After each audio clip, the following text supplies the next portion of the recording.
Hello students, ये आपकी political science की क्लास है। और स्टूडेंट्स, जो अभी हम टॉपिक शुरू करने जा रहे हैं, आज का जो टॉपिक है वो है कोल्ड वार, शीत युद्ध। शीत युद्ध क्या है, इसका अध्ययन करने से पहले हमें जान लेते हैं कि हमने जो प्रीवियस जो हमारी क्लास थी उसमें हमने क्या अध्ययन किया। हमने प्रथम विश्व युद्ध के बारे में जाना, जो कि 1914 से शुरू होकर के 1918 में ख़त्म हुआ था।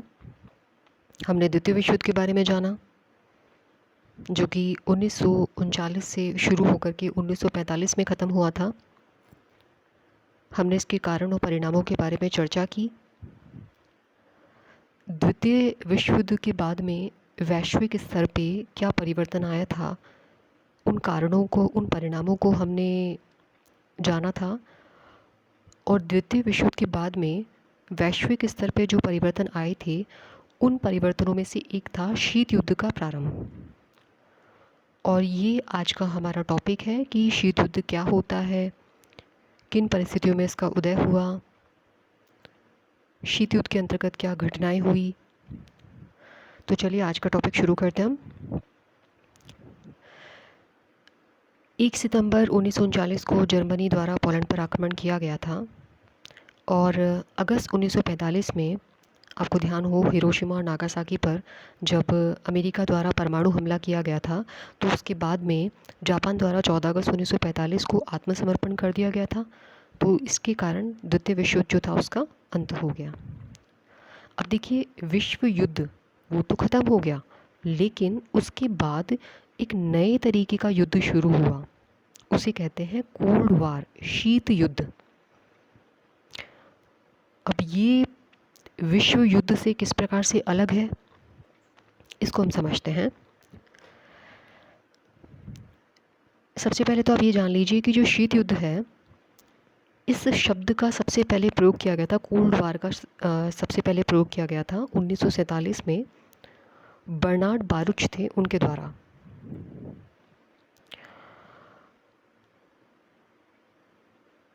अब हम समझते हैं शीत युद्ध की परिभाषा को। तो देखिए, ये एक होता है वैचारिक युद्ध। वैचारिक युद्ध किसे कहेंगे? विचारों के द्वारा लड़ा जाने वाला युद्ध। अब जाहिर सी बात है कि जब युद्ध होता है तो कोई ना कोई दो देश, दो व्यक्ति, दो पक्ष तो होते ही हैं। दो से ज़्यादा भी हो सकते हैं, लेकिन कहीं ना कहीं गुट बन जाते हैं कि एक ये गुट है, ये दूसरा गुट है, इसमें और भी अनेक देश शामिल हो सकते हैं, एक से ज़्यादा। तो यहाँ जो शीत युद्ध की हम बात कर रहे हैं, वो आखिर किन के बीच में लड़ा गया था? तो अगर आपको ध्यान में हो, द्वितीय विश्व युद्ध जब ख़त्म हुआ था, उसके बाद में राजनीतिक परिदृश्य जो था पूरे विश्व का, उसमें एक परिवर्तन आया था कि दो महाशक्तियों का उदय हुआ था। ठीक है, एक तरफ तो है अमेरिका और एक तरफ है सोवियत संघ, इनका उदय हुआ। अब दोनों जो महाशक्तियाँ थी, उन्होंने अपने अपने गुटों का प्रसार करना जो था वो स्टार्ट किया, अलग अलग तरीक़ों के द्वारा। तो शीत युद्ध जो था वो एक वैचारिक युद्ध है और दो महाशक्तियों के मध्य है, एक तरफ अमेरिका और एक तरफ सोवियत संघ, इनके मध्य वो वैचारिक युद्ध था। इन्हीं दो महाशक्तियों को हम यूँ भी कह सकते हैं कि यह दो विचारधाराओं के मध्य लड़ा गया युद्ध था। एक तरफ अमेरिका, जिसकी विचारधारा थी पूंजीवाद, एक तरफ था सोवियत संघ, जिसकी विचारधारा थी साम्यवाद। देखिए, पूंजीवाद क्या होता है कि ऐसी विचारधारा होती है जो कि राज्य के सीमित हस्तक्षेप का समर्थन करती है। यहाँ पे क्या होता है कि ओपन जो कंपटीशन होता है, खुली प्रतियोगिता होती है, उसको बढ़ावा दिया जाता है। मुक्त व्यापार को, कि मुक्त रूप से एक्सपोर्ट इंपोर्ट हो सके, इसका समर्थन किया जाता है। तो ये तो कहलाता है पूंजीवाद। अगर हम साम्यवाद की बात करें तो कार्ल मार्क्स ने एक थ्योरी दी थी, एक सिद्धांत दिया था, जो वर्गहीन समाज की स्थापना की बात करता है, क्लासलेस सोसाइटी। तो इसमें क्या होगा, जब कोई वर्ग नहीं होगा तो जो संपत्ति है या जो संसाधन है उस पर पूरे समाज का समान रूप से अधिकार होगा।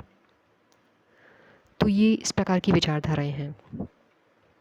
तो जो अमेरिका है वो पूंजीवाद का समर्थन करता है और जो सोवियत संघ है वो साम्यवादी विचारधारा का समर्थन। तो इस प्रकार से जब दो महाशक्तियों के मध्य युद्ध, शीत युद्ध हो रहा है, तो यानी कि जो इनकी विचारधाराएं हैं उनके मध्य भी युद्ध होगा। और इनके द्वारा जो सैनिक गुट स्थापित किए गए थे, जैसे अमेरिका जो था उसने कौन से सैनिक गुट की स्थापना की, नाटो की। और जो सोवियत संघ था उसके द्वारा स्थापना की गई थी वारसा पैक्ट की। इस प्रकार से टोटली आप क्या देखेंगे इसमें कुल मिलाकर के जो बात है कि एक तरफ था अमेरिका, एक तरफ था सोवियत संघ। इनके मध्य, इनकी विचारधाराओं के मध्य, इनके जो सैनिक गुट हैं उनके मध्य ये वैचारिक युद्ध चल रहा था और इसे कहा जाएगा शीत युद्ध। आगे हम इसे और भी अच्छे से समझते हैं। तो ये युद्ध का ऐसा प्रकार था, देखिए युद्ध क्या होता है, कोई ज़मीन होती है, कोई क्षेत्र होता है जिस पे कि युद्ध लड़ा जाता है, ठीक है। और शस्त्र होते हैं, उनका इस्तेमाल किया जाता है। वो शस्त्र कुछ भी हो सकते हैं, तलवार भी हो सकती है, तो कोई बंदूकें भी हो सकती हैं, भाले भी हो सकते हैं, कुछ भी हो सकता है। लेकिन शीत युद्ध की अगर हम बात करें तो ये कोई सैनिकों के द्वारा नहीं लड़ा जा रहा है, ये किसी गोला बारूद के द्वारा नहीं लड़ा जा रहा है, और ना ही ये किसी युद्ध के मैदान में लड़ा जा रहा है। तो फिर ये कहाँ लड़ा जा रहा है, ये मनुष्य के मस्तिष्क में लड़ा जाता है, मनुष्य के मन में लड़ा जाता है। और इसमें जो शस्त्र काम में लाए जाते हैं वो होते हैं मनोवैज्ञानिक। मनोवैज्ञानिक मतलब कि जैसे एक दूसरे के प्रति नफरत फैलाना, एक दूसरे के प्रति अविश्वास की भावना रखना, एक दूसरे के प्रति सैनिक प्रतिस्पर्धा को, होड़ को बढ़ावा देना, कूटनीतिक रूप से जोड़ तोड़ करना, अपने आप को सुपीरियर दूसरे को इन्फीरियर साबित करना, ठीक है। तो ये इस प्रकार के इसमें शस्त्रों का उपयोग किया जाता है। तो ये कैसा युद्ध हुआ, इसमें किसी रण क्षेत्र की, किसी भूमि की ज़रूरत नहीं है, इसमें किसी प्रकार के गोला बारूद की इनकी ज़रूरत नहीं है। ये मनोवैज्ञानिक शस्त्रों से लड़ा जाएगा, मनुष्य के मस्तिष्क में लड़ा जाएगा। तो जब हमने बात की कि शीत युद्ध किन के मध्य चल रहा था, अमेरिका के मध्य और सोवियत संघ, इन दो देशों के मध्य चल रहा था। तो जाहिर सी बात है कि ये जो बात हम कर रहे हैं वो अमेरिका और सोवियत संघ के संदर्भ में कर रहे हैं। तो यहाँ देखिए युद्ध तो नहीं था, लेकिन युद्ध जैसी स्थिति बनी हुई थी। तो इस प्रकार से ये कितना तनावपूर्ण और भयप्रद माहौल होता है जिसमें कि युद्ध नहीं होता है लेकिन आशंका लगातार बनी रहती है। क्योंकि आप देख चुके हैं कि इस समय तक हम दो विश्व युद्धों को झेल चुके थे, प्रथम विश्व युद्ध और द्वितीय विश्व युद्ध। तो उस समय ऐसा तो नहीं सोचा जा सकता कि तृतीय विश्व युद्ध होगा ही नहीं। आशंका तो बनी हुई थी कि कोई भी ऐसी घटना, कोई भी ऐसी चिंगारी तृतीय विश्व युद्ध को जन्म दे सकती है। तो जो शीत युद्ध का जो काल था उस समय युद्ध नहीं था, लेकिन युद्ध की सी स्थिति, युद्ध की आशंका, युद्ध का सा माहौल, वो चिंता, तनाव, भय वो बना हुआ था।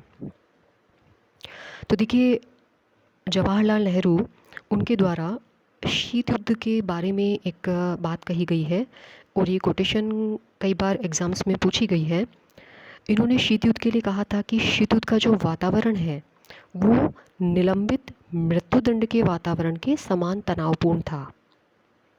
मतलब मान लीजिए किसी व्यक्ति को मृत्युदंड सुनाया जा चुका है, अब उसको मृत्युदंड जो है वो दिया नहीं जाए बल्कि उसको टाला जाए, तो ऐसे में उस व्यक्ति की क्या कंडीशन होगी, क्या स्थिति होगी, वो कितने तनावपूर्ण, भयपूर्ण माहौल में रहेगा।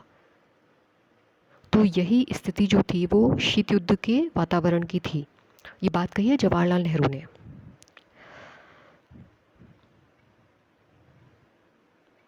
आगे हम चर्चा कर लेते हैं शीत युद्ध की विशेषताओं की। तो देखिए इसमें विचारधारात्मक द्वंद्व चलता रहता है। जैसे कि आपने अभी इस बात को समझा कि दो अलग अलग विचारधाराएं हैं, पूंजीवाद है, साम्यवाद है, उनमें आपस में द्वंद्व संघर्ष चलता रहता है। एक दूसरे के प्रति अविश्वास होता है, भय होता है।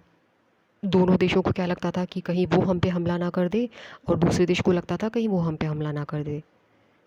हथियारों की होड़ लगी रहती है। ठीक है, तो क्या करते हैं कि आने वाली परिस्थिति से निपटने के लिए हथियारों का भंडार कर लेते हैं। और जैसा कि आप जानते ही हैं कि 1945 में जब अमेरिका ने परमाणु हमला किया था, उसके बाद में सोवियत संघ ने भी परमाणु परीक्षण किया। यानी कि हथियारों की जो होड़ थी वो स्टार्ट हो जाती है। ज़्यादा से ज़्यादा उन्नत, ज़्यादा से ज़्यादा वैज्ञानिक तकनीक वाले हथियारों का आविष्कार किया जाता है। एक दूसरे की जासूसी की जाती है, विभिन्न संस्थाओं की स्थापना कर दी जाती है। वो क्या करते हैं कि गुप्तचरी का कार्य करते हैं कि दूसरे देश में क्या हो रहा है, क्या हमारे देश के खिलाफ़ कोई टेक्निक तो नहीं आजमाई जा रही। ठीक है, विरोधी देशों में किस प्रकार की नीतियों को बनाया जा रहा है, क्या प्लान बनाए जा रहे हैं, तो इनकी हमेशा जासूसी की जाती है। कूटनीतिक रूप से जोड़ तोड़ बिठाया जाता है, ज़्यादा से ज़्यादा देशों को अपने गुट में शामिल किया जाता है, विभिन्न प्रकार के उपायों के द्वारा, विभिन्न प्रकार की नीतियों के द्वारा। इसके अलावा एक दूसरे के खिलाफ नफरत फैलाने का प्रयास किया जाता है, अपने आप को श्रेष्ठ साबित करने का प्रयास किया जाता है। तो ये सब है शीत युद्ध की विशेषताएं।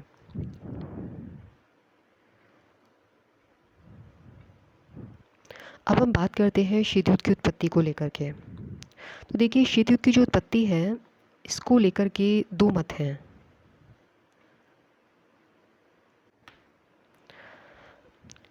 प्रथम मत जो है उसके समर्थक हैं आंद्रे फोंटेन और हॉल, ये विचारक हैं।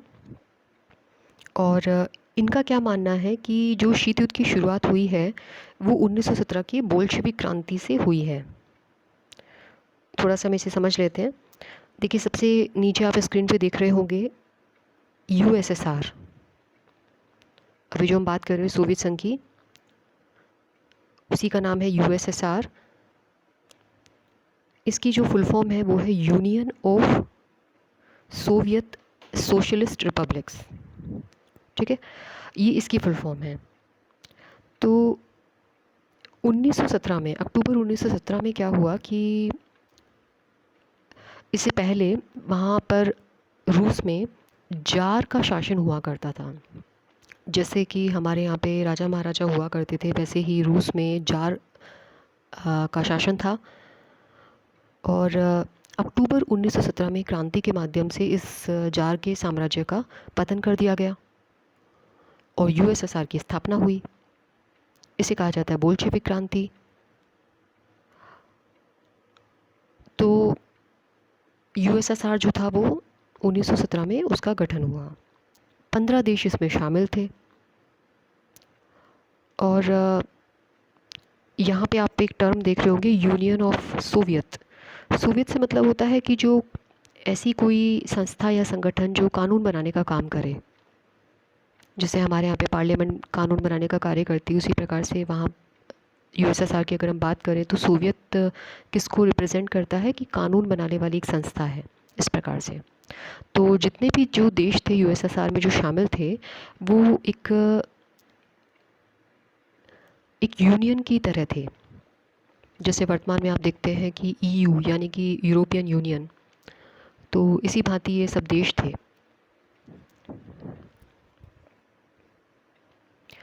तो इस प्रकार से जो शीत युद्ध की उत्पत्ति, शीत युद्ध का ओरिजिन कब हुआ, अलग अलग मत हैं। तो पहला मत जो है वो क्या कहता है कि जो अभी हमने चर्चा की 1917 की बोल्शेविक क्रांति, उसी से ही शीत युद्ध शुरू हो गया था। यानी कि आप देखिए कि फर्स्ट वर्ल्ड वॉर जो है वो भी ख़त्म नहीं हुआ है और सेकेंड वर्ल्ड वॉर तो शुरू हुआ ही नहीं है, उससे पहले ही शीत युद्ध की शुरुआत हो गई है, ऐसा प्रथम मत का मानना है।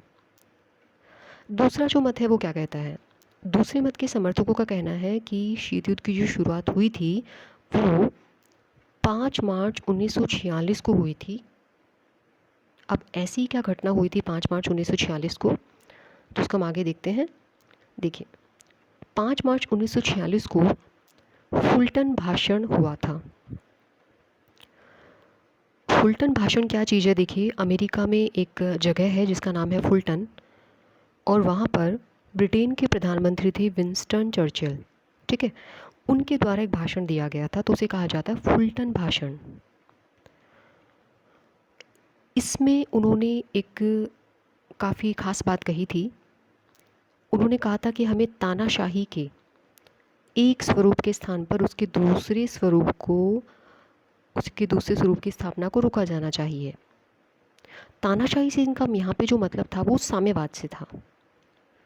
तो जैसा कि अभी हमने अध्ययन किया कि अमेरिका जो था वो पूंजीवादी विचारधारा का समर्थन करता है, जो यूएसएसआर था वो साम्यवादी विचारधारा का समर्थन करता है। तो दोनों देश जो हैं वो एक दूसरे के खिलाफ कहीं ना कहीं अपनी योजनाएं, नीतियां बनाते रहते थे इस समय। तो यहाँ पे भी अमेरिका के द्वारा जो नीति बनाई जाएगी वो किसके खिलाफ बनाई जाएगी? सोवियत संघ के खिलाफ। और अगर हम किसी नीति की, किसी प्लान की हम चर्चा करेंगे जो सोवियत संघ बना रहा है, तो वो अमेरिका के खिलाफ होगी। तो यहाँ पे जो अमेरिका के फुलटन नामक जगह पर चर्चिल जो भाषण दे रहे हैं, उसमें उन्होंने कहा था कि हमें तानाशाही के एक स्वरूप के स्थान पर दूसरे स्वरूप की स्थापना को रोका जाना चाहिए, यानी कि साम्यवाद के प्रसार को रोका जाना चाहिए। तो इसके लिए क्या किया जाए? इसके लिए उन्होंने कहा एंग्लो अमेरिकन गठबंधन की आवश्यकता है, यानी अमेरिका के साथ में कुछ यूरोपीय देश जो हैं वो जुड़े, और ऐसा करके वो साम्यवाद के प्रसार को रोक पाएंगे। ये था फुलटन भाषण। तो पहला मत तो ये कह रहा है कि 1917 की जो बोल्शेविक क्रांति थी उसी के साथ ही शीत युद्ध की शुरुआत हो गई थी। और दूसरा मत क्या कह रहा है कि शीत युद्ध की जो शुरुआत हुई है वो द्वितीय विश्व युद्ध के बाद में ब्रिटेन के प्रधानमंत्री चर्चिल ने जब फुलटन नामक जगह पर भाषण दिया उसके साथ हुई। तो ये दो अलग अलग मत हैं। तो फाइनली हम क्या कह सकते हैं कि शीत युद्ध की शुरुआत तो हम मान सकते हैं कि ठीक है, बोल्शेविक क्रांति से हो गई थी। लेकिन देखिए, सोवियत संघ उस समय इतना मजबूत नहीं था कि वो पूंजीवादी ताकतों को चुनौती दे सके। तो ये जो स्ट्रांगली जो हमें शीत युद्ध दिखाई देता है, इसकी गूंज सुनाई देती है, तो वो हमें कब दिखाई देती है? वो द्वितीय विश्व युद्ध के बाद।